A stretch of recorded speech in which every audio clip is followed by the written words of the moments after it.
সিরাতুন নবী। একটা হলো রাসূলুল্লাহ সাল্লাল্লাহু আলাইহি সাল্লামের জন্ম, আরেকটা হলো রাসূলুল্লাহ সাল্লাল্লাহু আলাইহি সাল্লামের জীবনী। রাসূলুল্লাহ সাল্লাল্লাহু আলাইহি সাল্লামের জন্মের আরবি হলো মিলাদ, আর মিলাদুন নবী অর্থ মুহাম্মদ সাল্লাল্লাহু আলাইহি সাল্লামের জন্ম। দেখেন, অনেকে আমাদেরকে বা আপনাদেরকে প্রশ্ন করতে পারে, আপনারা কি মিলাদ মানেন? এই প্রশ্নের ভিতরে অনেকে একটা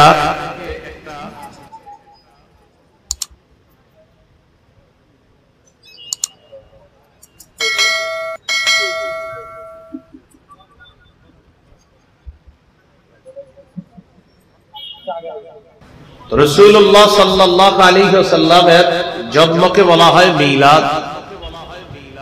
অনেকে আপনাকে, আমাকে, আমাদেরকে প্রশ্ন করতে পারে যে আপনারা কি মিলাদ মানেন কিনা। এই প্রশ্নের ভিতরে অনেকে একটা প্রতারণা করার সুযোগ খোঁজে। আপনি যদি ডাইরেক্ট বলেন মিলাদ মানি, এটা বলার পরে উনি আরেকজনে বলবে, দেখছেন অমুকে মিলাদ মানে। তো এই মিলাদ মানি বুঝছেন উনি কি বুঝাইছে? উনি বুঝাইছে হলো মিলাদ মানি হলো আপনার ঘরে গিয়ে কিছুক্ষণ এই সেই করবো, শেষে একটা মুনাজাত দিব, এটা মানেন নেই, সেটা বুঝাইছে। এই জন্য আপনাদেরকে কেউ যদি বলে মিলাদ মানেন, উত্তর দিবেন জন্ম অর্থে মিলাদ মানি। কি বলবেন? কেউ যদি বলে মিলাদ মানেন, তো উত্তর দিবেন জন্ম অর্থে মিলাদ মানি। অনেক সময় অনেকে বলে চলেন আমার ঘরে চলেন, মিলাদ আছে, মানে কি কারো জন্ম হবে ঘরে? দেখেন ভাই, কেন আমরা এই একটা কথা আরেক জায়গায় কেন আমরা সঠিকভাবে প্রয়োগ করি না? হ্যাঁ, মিলাদ যদি ঘরে যে নবীজি সাল্লাল্লাহু আলাইহি সাল্লামের জন্মকে কেন্দ্র করে যেই যেই ঘটনা ঘটছে এই নিয়ে আলোচনা আছে, আসেন সেটা ঠিক আছে। তাহলে কেউ যদি আজকে থেকে আপনাদেরকে প্রশ্ন করে মিলাদ মানেন, উত্তর দিবেন জন্ম অর্থে মিলাদ মানি। কি বলবেন? এটা বলবেন। রাসূলুল্লাহ সাল্লাল্লাহু আলাইহি ওয়াসাল্লামের জন্ম বার কবে? মুসনাদে আহমদ 4 নম্বর খণ্ড 172 নম্বর পৃষ্ঠা। উলিদা রাসূলুল্লাহ সাল্লাল্লাহু আলাইহি ওয়াসাল্লাম ইয়াউমাল ইসনাইন। রাসূলুল্লাহ সাল্লাল্লাহু আলাইহি সাল্লাম সোমবারে জন্মগ্রহণ করেছেন। কি বারে? সোমবারে। নবীজি সাল্লাল্লাহু আলাইহি সাল্লামের জন্ম তারিখ কবে? এটা নিয়ে অনেকগুলা মতভেদ আছে। কেউ বলেছেন রাসূলুল্লাহ সাল্লাল্লাহু আলাইহি সাল্লাম 2রা রবিউল আউয়াল জন্মগ্রহণ করেছেন। কেউ বলেছেন 8ই রবিউল আউয়াল, কেউ বলেছেন 9ই রবিউল আউয়াল, কেউ বলেছেন 10, কেউ বলেছেন 12, কেউ বলেছেন 17ই রবিউল আউয়াল। কারো কারো মতে রবিউল আউয়াল মাসের 8 দিন বাকি থাকতে রাসূল সাল্লাল্লাহু আলাইহি সাল্লামের জন্ম। আবার কারো মতে রমজানের 12 তারিখে নবীজির জন্ম। এটা একদম নতুন শুনছেন, রমজানের 12, যদিও বর্ণনাগুলো নিতান্তই দুর্বল। ইবনে কাসির রাহমাতুল্লাহি আলাইহি আল বিদায়া ওয়ান নিহায়া নামক কিতাবে সবগুলা বর্ণনা দুর্বল প্রমাণিত করে আলোচনায় এনেছেন 3টা বর্ণনা। কয়টা? 2, 8, 12। 2, 8, 12। 2 তারিখের বর্ণনাটা আলোচনা করার পর প্রমাণিত হয় 2 তারিখের বর্ণনাও দুর্বল। আগে বুঝেন সূত্র। সূত্র কাকে বলে? সূত্র বলা হয়, আমি একটা কথা বলবো, আমার থেকে তিনি শুনছেন, তিনি এই কথাটা তাকে বলবে, তিনি তাকে বলবে, এগুলোকে বলা হয় সূত্র। কি বলা হয় বলেন তো? সূত্র। আনিল ওয়াকিদি আন আবি মাশার।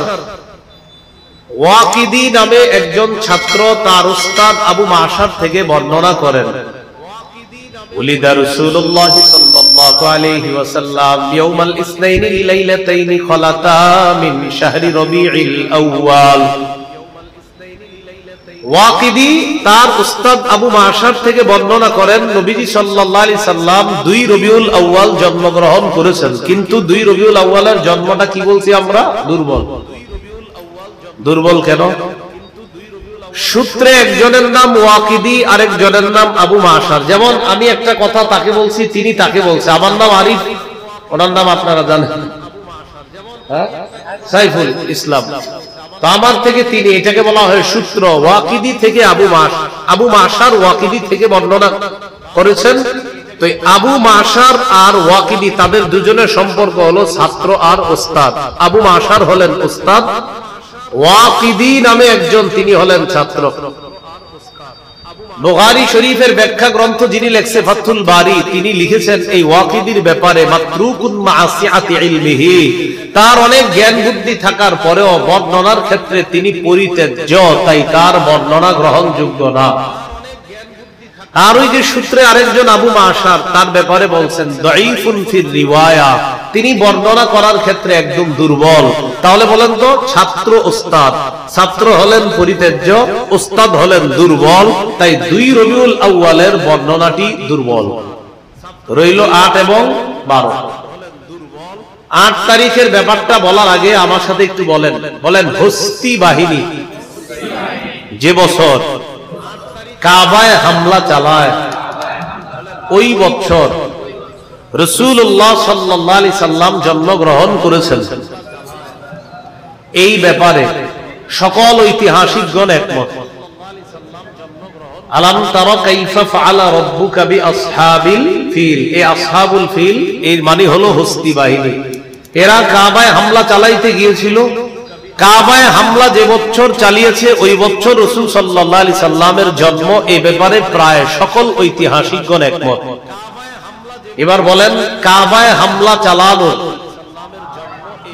50 দিন পর রাসূলুল্লাহ সাল্লাল্লাহু আলাইহি সাল্লাম জন্মগ্রহণ করেছেন। বলেন তো, কাবায় হামলা যে বছর হয়, হামলার কতদিন পর নবীজির জন্ম? এবার আমরা তারিখ বের করব, কাবায় হামলা হয়েছে কয় তারিখে, তাহলে নবীজির জন্মের তারিখটা বের করা সহজ হয়ে যাবে। কাবায় হামলা হয়েছে মুহররম মাসের 13 দিন বাকি থাকতে, তাহলে মুহররমের 13 দিন পেয়ে গেলাম। মুহররমের পরের মাস সফর মাস, সফরের 30 দিন ধরেন, 30 আর 13 হয় 43। সফরের পরের মাসের নাম হলো রবিউল আউয়াল। রবিউল আউয়াল মাসের 7 দিন যাওয়ার পর সূর্য যখন ডুববে, ডুবার সাথে সাথে 8ই রবিউল আউয়াল শুরু। রবিউল আউয়ালের 7 দিন আর আগের 43, 43 আর সাথে কত হয়? 50। 50 দিন পর যদি নবীর জন্ম হয়, তারিখ কি হয়? 8ই রবিউল আউয়াল। কতই রবিউল আউয়াল? বিদগ্ধ, বিশুদ্ধ, নির্ভরযোগ্য উলামায়ে কেরামের নির্ভরযোগ্য অভিমত হলো, বিশুদ্ধ মতে নবীর জন্ম 8ই রবিউল আউয়াল। এই কথাটি বিশুদ্ধ, যদিও কথাটি প্রসিদ্ধ নয়। গাণিতিক হিসাবে নবীজির জন্ম 9 রবিউল আউয়াল। কি হিসাবে? গাণিতিক। এজন্য পৃথিবীর নির্ভরযোগ্য আলেমগণ বলেন, নবীজির জন্ম 8 অথবা 9 রবিউল আউয়াল, এই কথাটি বেশি বিশুদ্ধ। রয়ে গেল 12ই রবিউল আউয়াল। কত রবিউল আউয়াল? বলেন আমার সাথে, নবীর জন্ম 12ই রবিউল আউয়াল। এই কথাটি প্রসিদ্ধ হলেও বিশুদ্ধ নয়। কি বললাম? প্রসিদ্ধ হলেও। আর 8 অথবা 9 বিশুদ্ধ হলেও প্রসিদ্ধ না। যেমন কোরআনের আয়াত সংখ্যা 6666টি, এই কথাটি প্রসিদ্ধ হলেও বিশুদ্ধ নয়। 6236টি আয়াত, এটা হলো বিশুদ্ধ, কিন্তু এই কথাটি প্রসিদ্ধ না। 6666, এটা হলো প্রসিদ্ধ কথা, কিন্তু বিশুদ্ধ না। 6236টি কোরআনের আয়াত, এটাই বিশুদ্ধ কথা, কিন্তু প্রসিদ্ধ না। ঠিক 8 অথবা 9 রবিউল আউয়াল নবীজির জন্ম, এটা বিশুদ্ধ কথা, কিন্তু প্রসিদ্ধ না। 12ই রবিউল আউয়াল নবীর জন্ম, কথাটি প্রসিদ্ধ হলেও বিশুদ্ধ না। তাহলে এবার এই কথা বিশুদ্ধ না কেন? এবার দেখেন, আমি পড়ি। عن عفان بن مسلم عن سعيد بن مينا عن جابر بن عبد الله وعبد الله بن عباس رضي الله تعالى عنهما ولد رسول الله صلى الله عليه وسلم يوم الاثنين الثاني عشر من شهر ربيع الأول। জাবির ইবনে আব্দুল্লাহ ইবনে আব্বাস রাদিয়াল্লাহু তাআলা আনহুমার বর্ণনা, আল্লাহ নবীর জন্ম রবিউল আউয়াল মাসের 12 তারিখ। কয় তারিখ? আর আমরা দাবি করছি 12 তারিখটি কি প্রসিদ্ধ, তবে কি নয়। এবার দেখেন ওই যে সূত্র মনে আছে, সূত্র আমার থেকে তিনি, তার থেকে তিনি। এবার একটু বলেন আফফান, সাঈদ, এই দুইটা নাম বলেন তো। আবার আফফান হলেন ছাত্র, সাঈদ হলেন উস্তাদ। ঠিক আছে, আফফান হলেন ছাত্র, সাঈদ হলেন কি উস্তাদ। এই জায়গাটা মন দিয়ে শুনতে হবে, সবাই দিকে তাকান, তাহলে পরবর্তীতে আপনাদের সাথে কেউ ঝগড়া করতে পারবে না ইনশাআল্লাহ।